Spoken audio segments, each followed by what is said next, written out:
Кутман кеч, урматтуу кыргызстандыктар, Арча медиа кайрадан түз эфирде өз ишин улантып атат. Бүгүн биз абдан актуалдуу теманы Баткенде учурда абал кандай деген теманы койдук. Бул теманы талкуулаганга биз Адил Турдукулов, жарандык активист, журналист, ушундай оор кырдаалда коркпой барып, ошо жактагы элдер менен сүйлөшүп жүргөн биздин активистибиз. Анан экинчи биздин коногубуз Айнура Ормонова, Баткенге жардам деген республикалык штабтын координатору. Саламатсыздарбы, Кутман кеч. Биринчи эле Адил мырза, сизге суроо бергим келип атат. Азыр учурда сиз Баткенде жүрөсүңөрбү? Анан жалпысынан эмнени сезип атасыңар? Азыр Баткенде кандай абал, эмне болуп атат? Эми чек ара кызматы билдирүү тараптыр. Алар эки ок атуу болду тажик тараптан деген маалыматты чыгарды. Андан тышкары өтүп бараткан унааларга карата ок аттуулар болгон жок деп тастыктаган маалыматты чыгарды. Буга чейин чыккан маалымат ошол боюнча бул бир кандайдыр бир чагым болушу мүмкүн деген билдирүү таратты да. Бирок ошол чек ара кызматы айтылбаган нерселерден биз көрүп жатабыз. Айылдарда уда машиналарда элдерди ташып келе жатканын биз көрүп жатабыз. Бул бир жагынан кандайдыр бир паника калтырып жатабы деген да маалымат түшүп жатат. Бирок экинчи жагынан бул атайын биздин күч структуралары балким ошол эвакуация аракетин жасаган жокпу деген да бир күмөндүү нерселер бар да. Эми биз абдан этият болуш керекпиз. Балким биздин да кызматтагылар кандайдыр бир маалыматка ээдир. Анан кийин ошону алдын ала бир жабыркабасын деп элдерди ошол жактан бир эвакуация кылганга аракет жасап атышат окшойт. Биздин элдердин эмесин сактап. Айнурайым, Айнурайым, вам вопрос. Вот вы сейчас являетесь координатором штаба Баткен.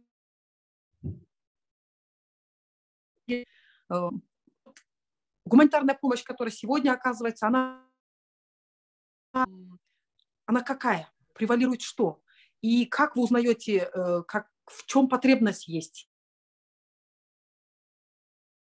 У вас там дружины или кто вам доставляет информацию о потребности в чем-либо в Баткене? Ну, как вы все знаете, как мы все знаем, что с первых дней сразу начал работу республиканский штаб в Бишкеке. Люди начали приносить помощь. Одновременно начали писать, в чем нуждаются эти люди, эвакуированные из сел, наши, будем говорить, активисты, которые проживают в этих селах. Они ходили, собирали, что сейчас нужно в первую очередь, и по этим спискам мы в штабе, наши волонтеры, днем и ночью формировали эту помощь. И отправляли именно по тем запросам, которые были на сегодняшний день. Из сел. На сегодняшний день вообще... На сегодняшний день вообще поставка грузов продолжается, да? Она же еще не прекратилась, вы же продолжаете, да, формировать списки. Да. Есть телеграм-канал республиканского штаба, куда любой гражданин, которому нужна помощь, он регистрируется, пишет, какого рода помощь ему нужна, если пишет свой адрес, это все сразу автоматом записывается и узнают в республиканском штабе.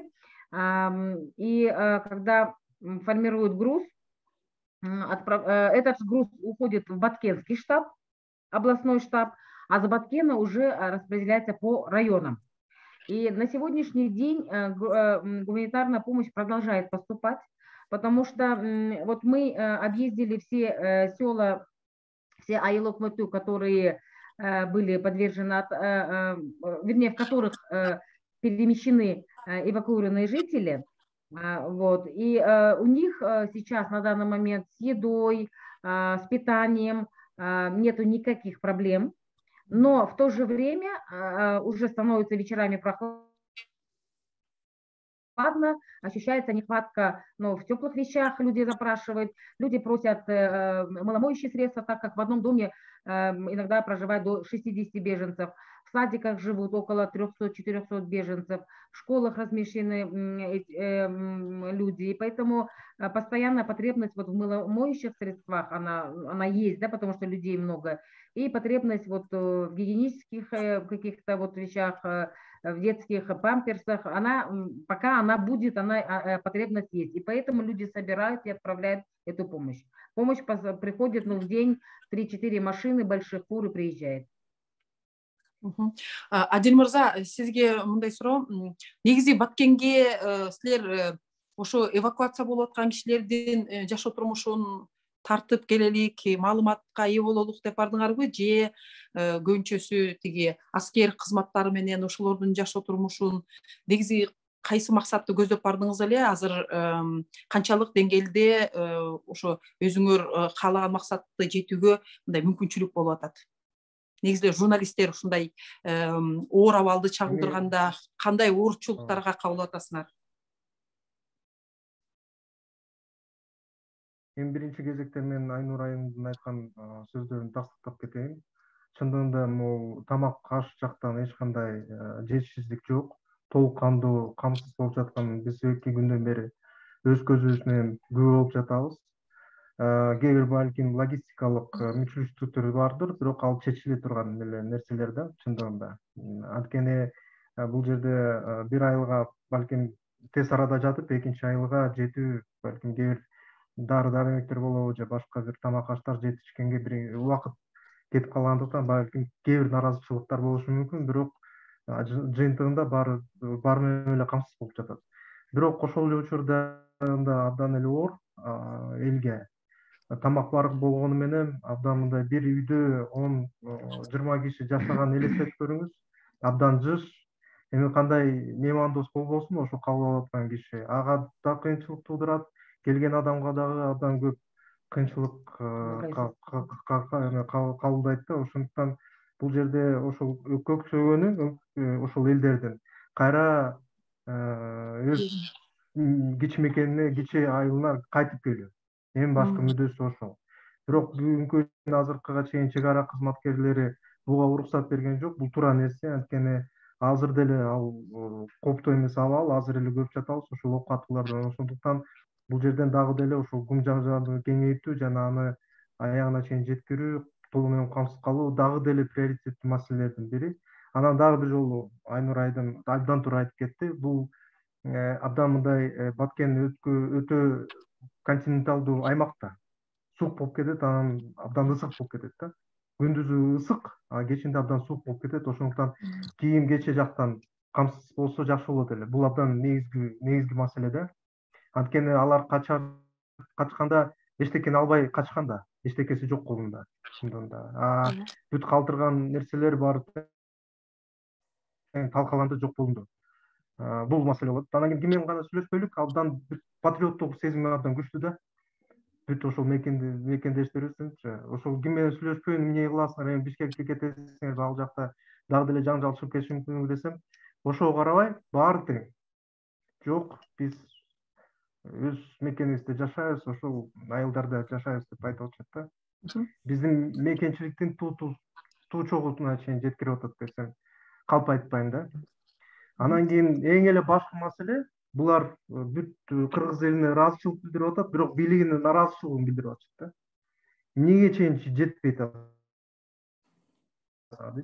Биз деле ыйлаганды билебиз деп атышат да. Көз жашты биз деле төгүп алабыз деп. Качан чечип бересиңер деп кабыргасынан коюшат, билбейм мен. Эгерде дагы бир жаңжал болуп кетсе, булар көбүрөөк ошол рахмонго канчалык нараазычылык болсо, биздин бийликке деле ошончо нараазычылыкка келтирет да. Биздин ошол эми сиз узатып журналисттер боюнча. Эми биз мисалы ошол интернационал айылында барып келдик. Буга чейин сиз билгендей Буча айылында болгонбуз, Украинада. Анан ошол эле дежавю картинаны көрүп болдук да. Ошол душмандар эмнегедир мындай аскерий объектилерге эмес, гражданский объектилерге атака алганы мага түшүнүксүз нерсе да. Абдан түшүнүксүз нерсе. Булдан абдан опыт алду, абдан өтө мындай душманда жасабаган нерселерге барышты. Мектепти, бала бакчаларга чейин аткылап, оор эмелер орудия деп коет го, кыргызча кантип айтарын билбей атам. Ошолор менен куралдар, курал жарактар менен. Андан кийин бир гана түшүндүрмөсү бар экен. Бул ошондой провокация аркылуу, чагым аркылуу, ошол социалдык объектилерди жок кылуу аркылуу элди кайра кайтырбоо.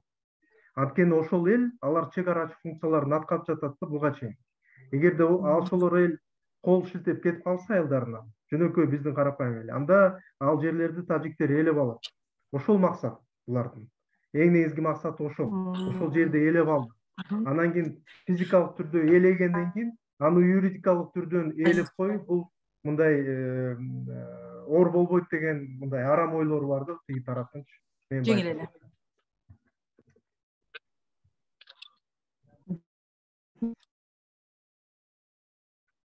Адил мырза, Тажикстан мындай келтирип атат да, ушул 140 миң дегенди ушунчалык бат эвакуация кылып ийгенин, эвакуация кылганыбызды бул атайын агрессияга даярданган деп атат да. Анан 1,5 жыл мурун болгон окуяга караганда ошо эвакуацияны дагы ыкчам жасап, анан элибизде үй бар, үйүбүзгө киргиле деп ушундай бир башка көрүнүштөр биз өсүп атабы же бир башыбызга аябай чоң оор түшкөндө биз бир муштун боло калабызбы эмеси, каяктан чыккан ушундай жөндөмбү же ушундай патриоттулуктун бир туу чокусу каяктан чыгып атат? Көрүп алып, бул жерден көрүп алып эле мындай жылуулук пайда болчу. Эми бул Баткенде жашаган элдердин Израилдеги жашаган элдер менен салыштырса болот да. Алар дагы ар дайым даяр да. Ошондуктан айымдар, эркектер менен кошо айымдар дагы армияга барат. Бул жерде дагы ар кандай чабуулдарга дайыма даяр да.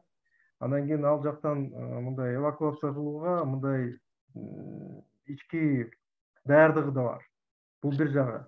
Анан кийин бир нече жолу мындай тажрыйбадан өткөн. Бул экинчи себеби бар.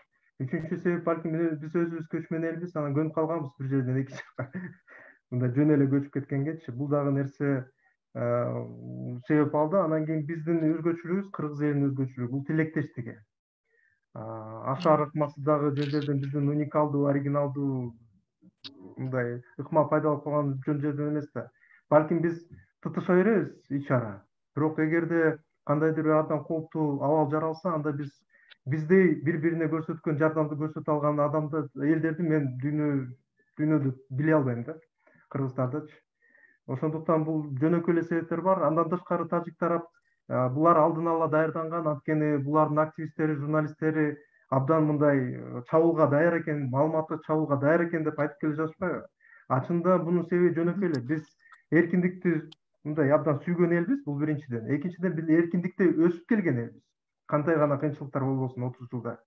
Ошондуктан биз кандайдыр бир маалыматтык диверсияга же пропагандага же манипуляцияга каршылык көрсөтүүгө ар дайым даярбыз. Ага туруштук бере алабыз.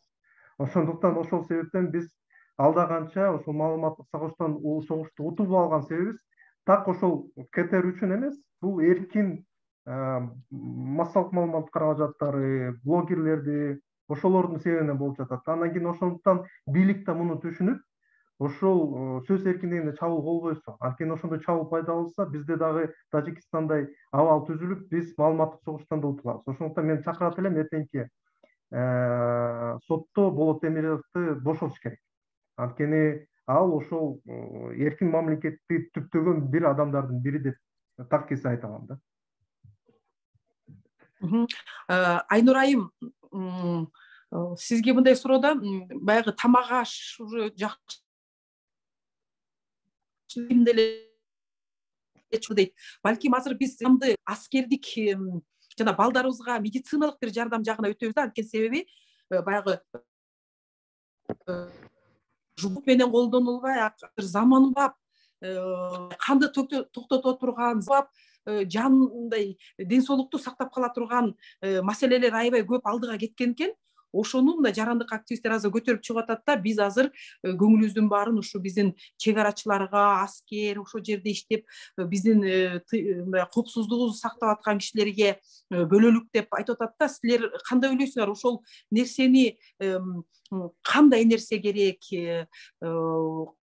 эмнесин каяктан сатып алуу керек деген мындай бир эмелер пайда болуп атат. Анткени мына врачтар жаза баштады ачыктан ачык. Мындай заманбап мындай жарал курактар баарыбыздын калууга канча бир нече эсе көбүрөөк мүмкүнчүлүк берет дейт. Балки азыр ошол жерге көңүл буруп, ошол жака кетебиз. Оюңуз кандай? Бир айта кете турган сөз эмен бар эле.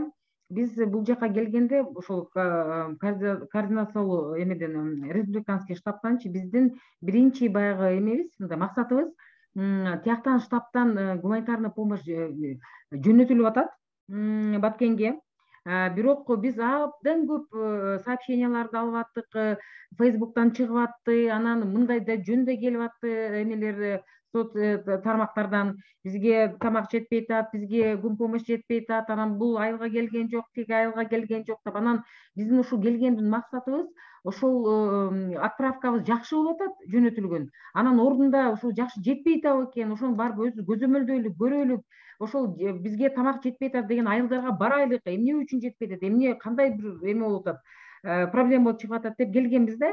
Анан ушул бүгүнкү күнгө биз ушул Лейлектин нижний алдыгы зонасын жаңы жер айыл өкмөтү, анан Бешкент айыл өкмөтү, ошол айылдардын ар бирине, Кулунду айыл өкмөтү ар бирине бардык. Ооба, көп айылдарда полностью элдер чыгып кеткен, башка айылдарга качып, анан ал айылдарда эркектер эле калган. Аякта эл жок.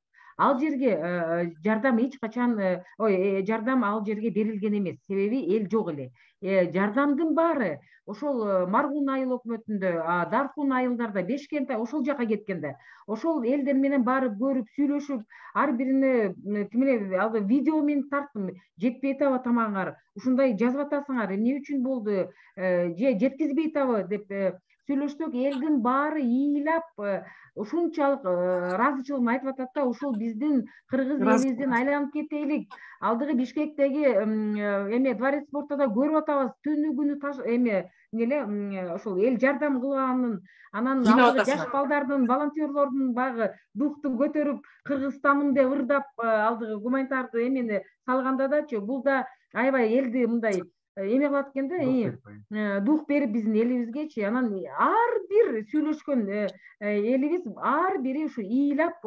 рахматын айтып биздин кыргыз элибизге, анан баягы баталарын берип караларчы ошентип атты. Бирок ошону менен бирге элдин баары эле ким менен сүйлөшсөк айланып кетейиндер, тамак ашта деле эмес, тамак аш биз керек болсо орозо кармаган кишибиз 40 күндөн, 2 күндө өлүп калган жокпуз, өлбөйбүз деле. Кийимибиз эме болбосо деле бул это не главное. Эң эле көйгөйлүү нерсе бизге ушул границанын чечилишине деле ишенбей деле калдык. Бизге эң маанилүү ушул биздин бизди коргоп аткан ошол жоокерлерибизге жардам бергилечи. Биз дейт даже өзүбүздүн биз акча топтойлук дейт баарыбыз. Бизге жардам бербегиле, биз берейлик акча.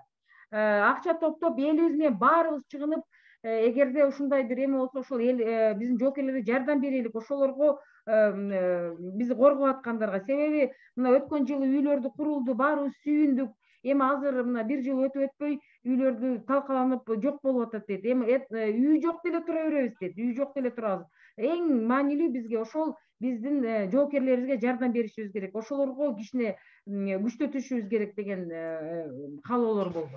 Эми Айнур айым кээ бир нерселерди айтып кетпей жатат атайын. Анткени аскерий кызматтагылар муктаж болгон нерселерди ачыкка кээ бир жерде айтылган. Мындай жекеме-жеке белгилүү кайсы нерселер жана алма жетип жатат бул жака. Ал жакта да белгилүү экен, коргоо министрлигинде кайсы каражат, кайсы эме алып келинип атат. Ал каражат алып келинип атат чындыкта. Эми ачык айтылбайт ал нерсе, бирок алып келинип атат. Өзүбүз барып көрүп, анан дагы эң биздин да духту көтөргөн нерсе бул канча жолунда кетип атып жоокерлерибизди көрдүк, анан алар менен сүйлөшүп, кандайсыңар деп барып, вот несломленный дух да биздикичи. Вот вообще несломленный. Канча эмне болсо да мы будем стоять до конца. Биз момундайбыз, и глаза горят у ребят. Вот это вот еще больше придает нам уверенности, да, ошол. И на самом деле баягы айткандай биздин жоокерлерди айланып кетели деген кемпирдин элдердин айткан сөзү чын ошондой эле. Эли быйыл биздин солдаттар мындай башкача эмеде кабыл алды, барынча башкача мындай духта биздин балдарда. Анан ошол балдарга на самом деле надо помочь. Да, и вот Айнура коллега рассказывала как раз, что вот она же ездит постоянно. В прошлом году, когда вот такая же атака была, чувствовалась некая неподготовленность, да, были ошибки. Да, как-то все равно в разговорах чувствовал, неуверенность какая-то была. А вот в этих часах, я тоже увидел, с солдатами тоже поговорил, у них абсолютно уверенность в победе, как у украинских солдат. Абсолютно, потому что они каждый, наверное, это еще вот то, что их коллег тоже убили. Это не устрашает, это наоборот озлобляет с одной стороны, но с другой стороны оно еще накаляет такой патриотический дух, они понимают, что они силы дает. И за их память тоже воюют. И сидя в Бишкеке, я тоже, у меня возникали вопросы, сидя в Бишкеке, ну, наверное, вот наши ребята, солдаты, и вообще, что они не готовы, что у них там вообще ничего нету. Ну, у меня такие были ощущения, но вот проехав, посмотревшись, я на самом деле вот больше стала во мне уверенности в том, что у нас будет все хорошо, когда у нас такие ребята, и вообще командование. Я просто увидела, например, как один из высоких чинов сидел вместе с ребятами, за одним столом кушали эти макароны. Да? Но для меня это было показатель, что на самом деле, что и чиновники наши высокого ранга, и военные, они вот с ребятами вот на одном таком дыхании. Спасибо. И это для меня, например, вот больше. Адил мырза, чын айтканда жана эркин журналисттер өзлөрүнүн репортаждары менен, ошол жакта тартылган видеолору менен чын айтканда бул агрессияны документировать этип атат да.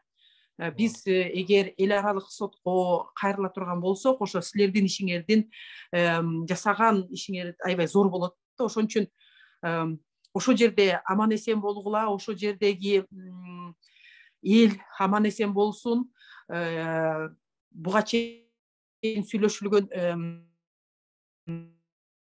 келишимде талып, ушундан ары балким сүйлөшүү жолу менен эле чек арабызды чийип кетебиз дегенге мен терең ишенем. Аман эсен бололук и агрессия токтоп башка нуктагы эл аралык мындай сүйлөшүүлөргө барганга жол ачылсын деп тилейлик. Силер ушу ыкчам эфирге чыгып бергениңерге, силер дагы азыр ойлойм кыргыз элине мындай аябай сонун дух берип койдуңар да. Рахмат. Рахмат. Спасибо большое.